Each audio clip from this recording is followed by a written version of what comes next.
Obsessive Compulsive Disorder, or OCD, is a chronic and long-lasting disorder in which a person has varying degrees of uncontrollable and unwanted intrusive thoughts or urges that repeat incessantly in their mind. As recently as the 16th century in Europe, it was believed that people experiencing obsessive thoughts were possessed by the devil, requiring exorcisms to banish the evil from these possessed individuals. By the early 20th century, Sigmund Freud attributed obsessive compulsive behavior to unconscious conflicts that manifest as symptoms. It's estimated that OCD currently affects about 2% of people, or 150 million people worldwide.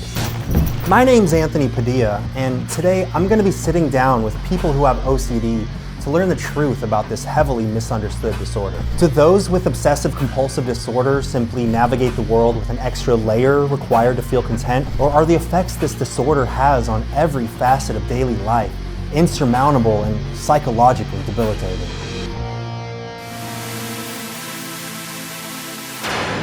Hello, Tazia. Hi, how are you? Luke. Hey. Sam. Hey.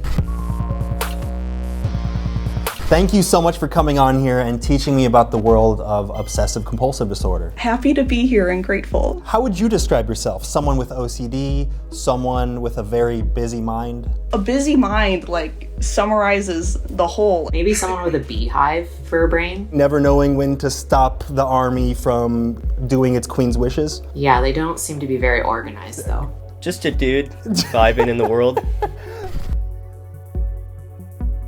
Can you explain what specific type or types of OCD you have? Obsessions are kind of the unwanted thoughts that bombard you. And then compulsions are the behaviors that you engage in, whether just mentally or actually in the physical world, to try to alleviate the anxiety. I feel like I have whack-a-mole OCD, which I think a lot of people do. So I've had existential OCD where I get really fixated on the nature of reality, otherwise known as matrix OCD, are we in the matrix? I don't know. True, and I've definitely thought that as well, but for short periods of time. I also have just had your run-of-the-mill weird knock on wood because something bad might happen, except all of a sudden you're knocking on wood 30 times and it just takes a lot of time out of your day. I have checking, mental contamination, ruminations, and intrusive thoughts. Mental contamination is primarily my worst one. It's less of fear of getting sick and more of a fear of yourself being dirty or unclean, so that can lead to lots of hand washing,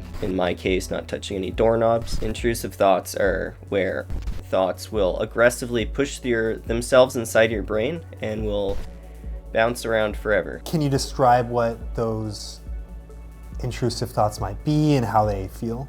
For me right now are just beating down on my character to where I'm gonna grow up to be, right? So it's like, wow, you aren't funny, right? You're an asshole and stuff. So no matter what I'm doing, whether it's on social media or putting up a front at school, it's like I'm always trying to overcome what my mind's kind of telling me I am by overcompensating. So you'll kind of try to prove to yourself that you're not the worst that you fear that you are?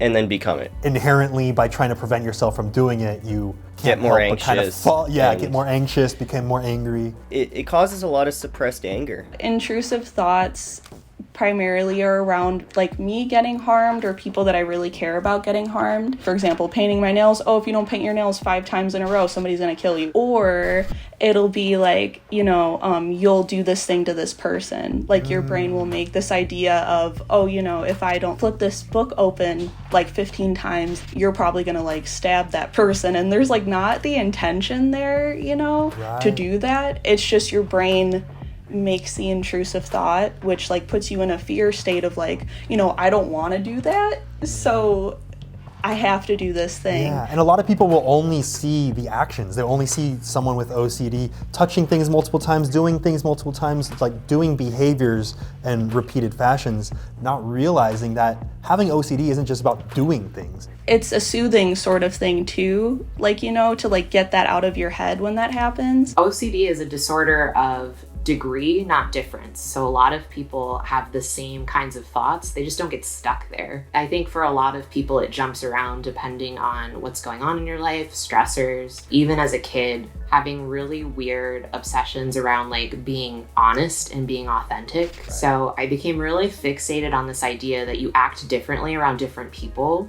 And I became really obsessed with trying to act the same around everyone because I thought it was lying somehow. Because it's true. I mean, when you interact with your mom, you're gonna act a little bit different than when you hang out with a close friend. You just have a different relationship. Right, and it's a totally normal thing. But obviously, like, as a kid, I wasn't really asking those questions. I was just internally panicking that I was just a liar, which is such a weird thing to have anxiety about. But I developed this compulsion where anytime that I thought I was being dishonest, I would snap something on my wrist, like a rubber band or a bracelet, to remind myself to be honest. It was almost like a punishment to yourself. And that's why I often talk about, like, shame can be a really big component of OCD because a lot of it, people just earnestly want to do good. Another one I have is trichotillomania, which is hair pulling, whether it be like eyelashes, eyebrows. And so that was kind of like an unconscious self-soother of if I was in a high stress situation, like to pull. For some people, it just happens, but for me, it never quite satisfied that feeling, so you would constantly repeat those actions. Is that right? Yeah, like I didn't realize that it was what it was. Like I knew it was something that was wrong because like none of my friends were like, I have images that somebody might hurt my family. Is the mere idea of having an intrusive thought enough to make that idea become the intrusive thought in and of itself? Yes, the thought of, oh, like shit, I have these thoughts and it's really scary, and then I see something that's violent, oh, it'll pop up later in my brain. Or what if I have to experience that, you know, within my own psyche? And because you're ruminating on the fear of it, it's gonna pop up. Can you recall any big moments in your life that were clearly shaped by having OCD? Before I got top surgery, because I'm transgender, I started obsessing about my gender, which I think was OCD's like weird lifeguard moment of like, wait, you're gonna get surgery? Big decision, that's a forever decision. I'm like, oh, I was sure, now I'm not sure. And so there was like a lot of struggle for me personally to trust that I know who I am. And the terrible thing too is that you have a lot of people who really don't like transgender people, and so they refer to them as mentally ill, they refer to them as delusional, they talk about they're mutilating their body, to the point where I was so scared to take hormones and so scared to get surgery.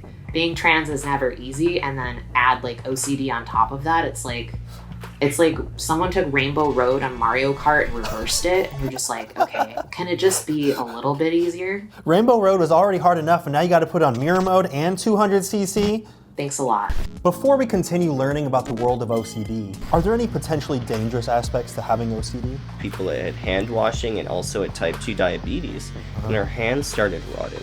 I wanna mention that these videos aren't intended to diagnose any condition or disorder, and anyone who feels they may relate to any medical diagnosis of the guests in these videos would likely benefit from additional research and potentially receiving a diagnosis from a licensed professional. And I hope these videos help in some way to remind us all just how each individual's perception of reality can be truly unique due to our own personal circumstances, backgrounds, and experiences. If you want to see me cover a few other highly misunderstood disorders like borderline personality disorder, schizophrenia, or dissociative identity disorder, I'll go ahead and include a link up in this corner. It's so easy to click. Give it a try. I dare you. Now back to the world of obsessive compulsive disorder. Can you describe how it personally feels to you, like what feelings you feel when you're experiencing that? It feels hopeless, but not in the traditional sense. It's kind of like you're in an escape room, but there's no actual exit. But you keep feeling like you're one step closer to finding that exit, like maybe hope is just around the corner? Until you turn the corner and it's just another wall. It can be incredibly anxiety provoking. It'll happen with different triggers, or it'll just happen out of the blue.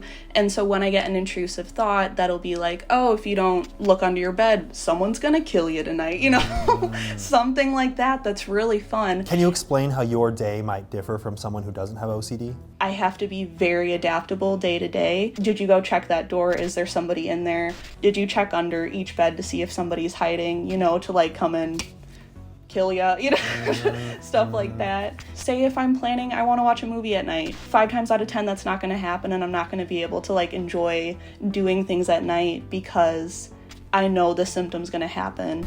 And so it really does derail day-to-day things. And so a lot of my day is really observing what I'm resistant towards and trying to encourage myself to maneuver like towards it rather than away from it. It's kind of like a constant trust fall with yourself. You just have to trust that regardless of what happens, you're equipped to handle it. And I think that kind of practice requires constant challenging, moving through, and then realizing that you were safe when you did those things. Do you think that maybe more people have some form of OCD than they may be aware due to the nature of like pure O, for example, which is a mostly invisible form of OCD consisting of primarily intrusive thoughts without those visible compulsions? Yes, 100%. I think a lot of people that think they have it probably don't. A lot of people that are hard on themselves and think they don't have it probably do. And it's, you know, severity changes. I have it worse than a lot of people, and a lot of people have it way worse than I do. A lot of people don't even realize that compulsions can be mental. Like when you just start arguing back and forth, trying to reassure yourself, that can be a compulsion. And I know because I've published articles on OCD and I get incredible messages from people who just were stunned and realized that they had OCD. That's one of the things that's so interesting about OCD is that like there are so many different types, which is exactly why people don't always realize they have it and why clinicians aren't always awesome at diagnosing it because they don't always realize that there could be that type. Are there any potentially dangerous aspects to having OCD? Some people have this need to like shower all the time or use hand sanitizer, stuff like that. If you have diabetes or liver disease or any type of skin diseases, that can severely damage you. Like there's been horror stories of people that had hand washing and also had type 2 diabetes and their hands started rotting. These are some of the examples were used to scare me into getting rid of my compulsions. Right. Because it's like, holy crap, you know, in 30 years I could end up like that. So hearing about these things that have actually affected people negatively have helped you want to get that help that you need? Every day I would add on 2 to 3 new compulsions, as small as they might be. Those 3 small ones turned into a harsher one that's going to affect you more, and it keeps going. And so you have to stop as early as you can, even if they aren't affecting you. I know a lot of people struggle with suicidality who have OCD because of that shame and that depression that can emerge. I think a lot of people can kind of understand why a sense of being trapped might cause someone to develop like suicidal tendencies. And that's kind of the nature of the disorder, is to feel really trapped in these like thought spirals. It can become dangerous in forms of how you cope to get those thoughts out of your head, like the intrusive thoughts of like, oh, what if I jumped off this staircase?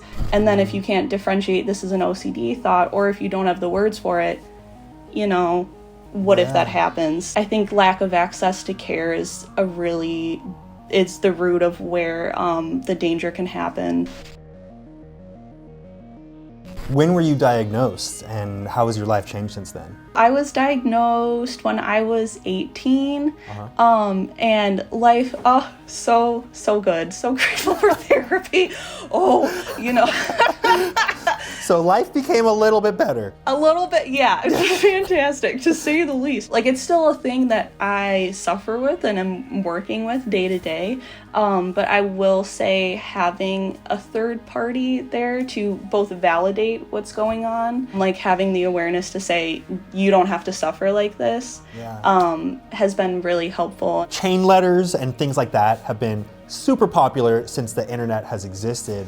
You know, saying things like this comment within the next 5 seconds, or everyone you love will spontaneously combust at midnight, or whatever. Do you think that these types of posts have particularly had a heavy emotional impact on people with OCD? I mean, I grew up during like kind of the rise of the internet, and so I experienced that a lot. So it puts thoughts in people's heads too of like another rumination. Do you know if OCD is something that you're born with or something that you develop? It has a strong genetic component. Like from the best research that we have, we know that to be true. And I think the obsessions that you develop and the compulsions that you develop are really influenced by cultural learnings, environment, the society that you're in. How do you feel when people say things like, if you don't like thinking it or doing it, then just stop? My initial response is, wow, you must live a really wonderful life. Wow. If you don't like it, then stop. Oh, wow, I wish I had enough time to be that much of an asshole. Like, great job. When people say that, it shows, again, what they're projecting from their own experiences with mental health. And secondly, it's like, that's not what's happening. If you're experiencing it, then it's real, like inherently. Someone says that something that you're feeling is invalid, they're basically saying that they have no confidence in you as a person. They don't respect you, because the only way you can ever know that someone's feeling something is by just taking their word for it. Pink Shield wants to know how you feel when people who are just simply organized say, oh my God, I am so OCD. Oh God, please stop. That's usually my reaction, of just please stop. It's also a really good chance to actually educate people, and I would rather me be the person who has OCD and actually can give them a real life example and like humanize the issue than have them just like run around and then have someone tell them it's ignorant and not really be able to engage in a meaningful conversation. Jay Pond wants to know if there are any specific things or situations that seem to trigger your OCD or affect you more than other situations. So conviction was always a huge part of my obsessions from a young age. They've kind of been on and off throughout my life. For example, having the convictions about watching Smosh videos when you were 7. Wait, what? Feeling horrible about doing it, or what? Well, I mean, I wasn't allowed. So did you feel guilty? Then I'd watch them the next day because they were funny. I feel so bad. This is your fault. Has having OCD affected any of your relationships? Yeah. So, yeah. Sounds like that's been fun. It helps narrow down who's there for me. There's been like ghosting, like people have just like started treating me as if like people need to be careful around me. Or like that I was dangerous. It sucks when that happens, like it's super hurtful, and it definitely makes me hesitant when talking to new people. Interestingly enough, my partner also has OCD. Does that make it easier for them to understand? Does it make it, does it like amplify it? It actually makes it much easier to understand because there's not necessarily a lot of overlap with our obsessions, and it's really easy to see someone else in the spiral and to kind of disrupt it or like redirect them from it. It's like a sense of camaraderie that we're like battling with the same thing and can support each other in it. If there's anyone watching who feels that they might have OCD, or maybe they're pretty sure they do have it, but are afraid to talk to anyone about it because of the negative stigma surrounding it, is there anything that you'd want to say to them? There's definitely like support groups out there for you. It's very hard to conceptualize life outside of it, but there is. Like, just like your suffering happened and you didn't know it would, like there's the same amount of possibility that you can have things better.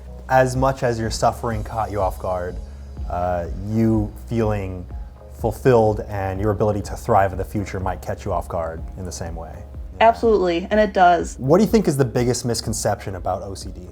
It's like a beneficial disorder. Oh, well, it must be great that you're so like tidy, or that you wash your hands so often, or you must be a neat freak. I wish I could be a neat freak. The whole reason why something is classified as a mental disorder is that it impairs functioning and causes distress in someone's life.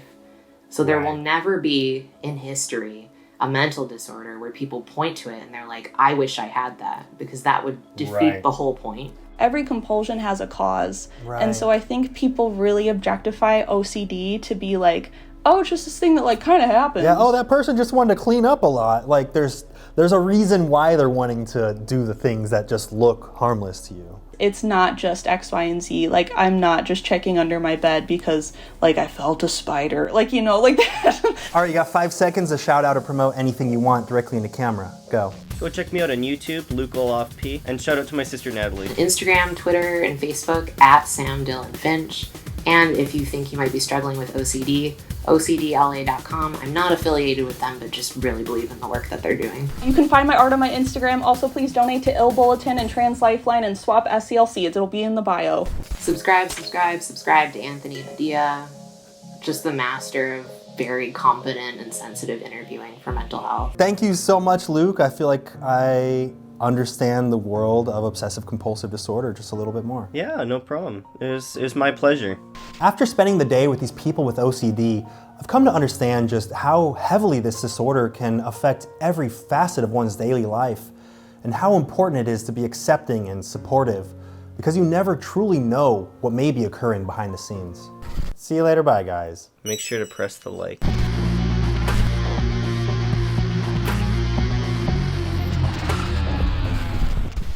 Hello, it's Hazia. Hello. Thank you so much for coming on here. Oops, I just came on here without my notepad or anything. I look like an asshole. All right, one more time. You're okay. I just look like I'm just holding my phone scrolling Twitter or something. All right, we're gonna do it again.